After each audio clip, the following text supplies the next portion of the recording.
Blessed to you all viewers of Equinoxe Television. Thank you so much for joining us on this edition of the news. It's 6 p.m. by studio clock. We begin right away with our major stories. 5 alleged human bone traffickers have been arrested in Bonaberry. It is in the Douala 4 municipality by security forces. They were arrested on their way to deliver their booty. And also in this newscast, we'll be taking you to Bangem. It is in the Kupe Maninguba division of the Southwest region, where back to school is still very timid because of the Anglophone crisis. Plus, out of the country in Burkina Faso, where at least 10 soldiers have been killed. Those are major stories.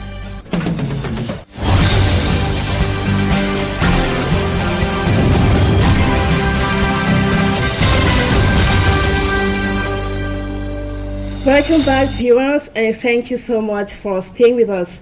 We begin this edition of the 6 p.m. news with this human interest story in which 5 alleged human bone traffickers have been arrested in Bonaberry here in Douala by security forces, and those human bone traffickers alleged were arrested on their way to deliver their booty. And as our reporter Lucy Essien told us, they were arrested with a bag containing human bones. 5 presumed bandits apprehended with human bones without the head. On the 19th of September 2022, we received an information that some people are trying to sell human bones in the Bonaberry neighborhood. So we deploy our anti-criminal brigade who arrested 5 suspects. The judicial police intercepted the presumed bandits in the Douala 4 subdivision. After their exploitation, they revealed that the bones are coming from Bamenda in the northwest region. One of the alleged bandits. Those suspects will be referred to the state council these days. The forces of law and order call on the population to always denounce such criminal acts. And now we take you to the Manu division of the Southwest region, where calm is still to return to the Nchang village of Mamfe, where the St. Mary's Catholic Church was set ablaze by yet to be identified gunmen. Our reporter Smart Njikan Gabriel, in the report which comes up next, tells us that the mayor for Mamfe, Robertson Tabenchung, said everything is being put in place to ensure that those who were kidnapped are released. His report. The St. Mary's Catholic Church in Chang Village is now a no-go area as grass has engulfed the zone. The church that was burned down some weeks ago by unknown persons is a shadow of itself, and a key official of the church says the kidnapping of fathers and a sister alongside other church aides still remains a bitter pill for them. Since the fathers and sister alongside some church workers were taken away, I have been in tears. We plead that they should be released. 9 of them were the day for bush. 5 father, 1 sister, 3 other Christians.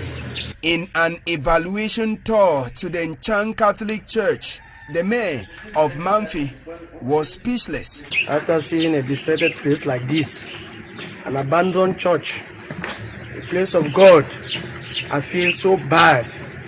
That's why we have taken upon ourselves to come out here to take stock of the damages and also to encourage the family that they should not be disappointed, because we are doing everything possible to see how we can sort for their release. According to Robertson Tabenchong, the authorities are doing everything possible to see the liberation of the abducted people. I want to encourage the Christian of Nchang village. I want to tell them that they should be rest assured that we are doing our best. It's not like we are quiet. We can never be quiet with such atrocity. Meanwhile, the mayor sends this message to the people keeping the fathers, a sister, and some church aides. Continue to plead with my brothers and sisters that they should let the fathers go. They had nothing to do with the present situation. I am just pleading with them. They have been in the bush there for over 2 weeks. They should allow them go, please. Due to the slippery nature of Nchang village, The military convoy was unable to make a stopover, but from the images captured by our camera, it is a deserted Chang village we saw, with very few people still living in the village, with many alleged to have left Chang village to safer zones. Sad situation out there. From Mamfe, we now take you to the Kupemo and Ninguba division, still in the southwest region of the country. It is 1 month after the resumption of the academic year 2022-2023, but back to school in Bangem in the Kupemo and Ninguba division is still very timid. Our reporter Innocent Asa in the report, which comes up next, tells us that parents in Bangem are being encouraged by the authorities to send their children back to school despite all odds. Since start of the 2022-2023 academic year in Cameroon, effective resumption is yet to be felt in the crisis-stricken regions. In Bangem, Kupe Maninguba division of the southwest region, for instance, timidity is the order of the day due to the unstable security situation. We've seen that the crisis have affected school attendance in Kupe Maninguba, and therefore they sent us to encourage teaching and learning in the various secondary schools. School picking them, they feel help them for education, because most of them, they're there for inside bougie, no education, nothing. Apart from this setback, some parents say they have been rendered poor by the armed conflict, hindering them from generating income to enroll their children. Beaucoup de parents sont en train de pleurer parce que la personne n'est pas facile. Oh non, ce n'est pas facile. The Southwest Regional Council is encouraging parents to bury fear and allow their children to be educated. Some parents who are still lukewarm over sending their children to school because of security challenges, but we are encouraging them that they need courage to send their children to school, because that is what will guarantee the future of their children. In some schools, resumption has been encouraging, but teachers are lacking. We see in our government secondary high school year, we did not know that we shall have this number. A year they are getting up to 400 very soon. And we need teachers. And so what the Regional House of Assembly have done for us today will go a long way to alleviate the problems that the schools are having. One of these authorities implore parents to beat their chest to fear and send their children to school. With supportive gestures from the Southwest Regional Council, educators are encouraged to regain their classrooms and impart knowledge to these children who have braved insecurity to be in school.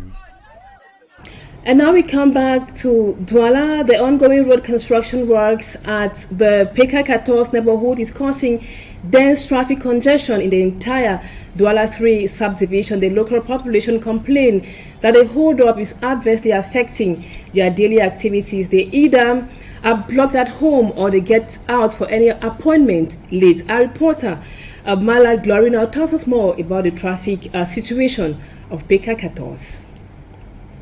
The congestion between Dokote and PK14 is affecting the inhabitants of Logbesu and its environs. This is following the rehabilitation of the PK14 stretch of road by the Douala City Mayor. The slow construction works have paralyzed circulation in these parts of the city. As works are going on every day and we are obliged to pass through this road, we find ourselves trapped in the traffic, which at times we are forced to use other shortcuts. Others even abandon their vehicles either to go on foot or pick a bike.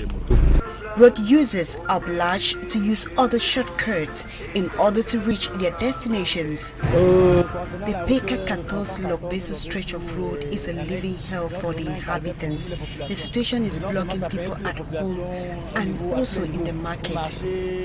They can't go about their activities freely. Meanwhile, the population are still worried over the completed part of the road, as there are still potholes which might widen in the days ahead. Thanks, Glory, for that report. Now we move on to this obituary. The entire nation is mourning the passing away of the Vice Prime Minister and Keeper of the Seals Amadou Ali was born in Kolofata in the northern regions of Cameroon. That was in the year 1943. He was a former student of the National School of Administration in NAM. He also occupied the position of the Minister of Justice and Keeper of the Seals, as I earlier announced. Minister delegate at the presidency in charge of defense. Amadou Ali also served the country in different government ministries. He passed away yesterday in Yaoundé. And now we take you out of the country, precisely in Burkina Faso, where at least 10 soldiers have died and 50 civilians are missing following a suspected jihadist attack. A supply convoy escorted by the army traveling to the northern town of Djibo was targeted in an ambush last Monday. The government called it a barbaric attack. The region is facing a jihadist crisis which has killed thousands and displaced more than 2 million people this month. And now we move on to sports, where fans of football in Cameroon have described the latest performance of the Lions as very poor. According to the sports analyst, the head coach of the national team, Rigobert Song Bahanak, must review his squad before traveling to Qatar. As sportsman Smart Njika Gabriel has more. It was with a winless record that the indomitable Lions ended the FIFA international break as they toured South Korea. The boys of coach Rigobert Song Bahanak lost to Uzbekistan 0-2 before losing to South Korea 0-1. The defeat, for some sports analysts, wasn't a good sign for a country preparing a major tournament like the World Cup. We have, a very big problem with our creative midfielders. We don't have a creative midfielder. The defensive part of the midfield was a kind of cumbersome to me, but the attacking part, the central attacking midfield was porous. It was not creative enough to open up the match for the attackers to play. Overall, it was a poor two-game performance from Cameroon, but in a lighter note, it's better off to have these performances now rather than having them in the Qatar World Cup. I think Coach Rigobert Song needs to know what his starting 11 is, what his starting 11 is supposed to look like. Before they move to Qatar, the sports analysts say much work is supposed to be done. From an individual perspective and from an analytical view, Coach Rigobert Song should, in the last game we're having against Jamaica, that will be played here in Cameroon, he should try to look what his starting 11 will be like and to field in more players so that they could, get acquainted to how they play and the game style. I want to think that the coach knows exactly what to do, because it is a friendly match. It is good to fail in the friendly and then win in the match, in the World Cup. In 5 matches already played since he took over as head coach of the indomitable Lions, Rigobert Song Bahanak has won 2 games and lost 3. While the Lions were busy losing during the break, their future opponents at the group phase were winning. In 2 international friendlies played against African sides present at the World Cup, Brazil thrashed Ghana 3-0 before smashing Tunisia 5-1. In the Nations League, Serbia defeated Sweden 4-1 and Norway 2-0, while Switzerland shocked Spain in a 2-1 victory and recorded the same score against the Czech Republic. They do scare us. I think their results sent shiver down our spines, because a country like Switzerland and Serbia, they will all send shiver down all our spines. Brazil winning against 2 African teams, winning massively against Tunisia, 5-1 and beating Ghana by 3-0, sent a huge statement of intent. It's not a signal to me. It was a friendly, and I want to believe that it is good to start with a failure before you go to winning. Yes, so I want to believe that itself shows the guys, that has proven to the guys that they need to work extremely very hard. Cameroon still has few days to prepare a better squad for the FIFA World Cup that starts on November 20, 2022. Thanks, Matt, for that report, and it brings us to the end of this edition of the news on Equinoxe Television. Thank you so much, viewers, for according us your time. Our programs continue. Equinoxe Soir comes up at exactly 7 p.m. Stay with us.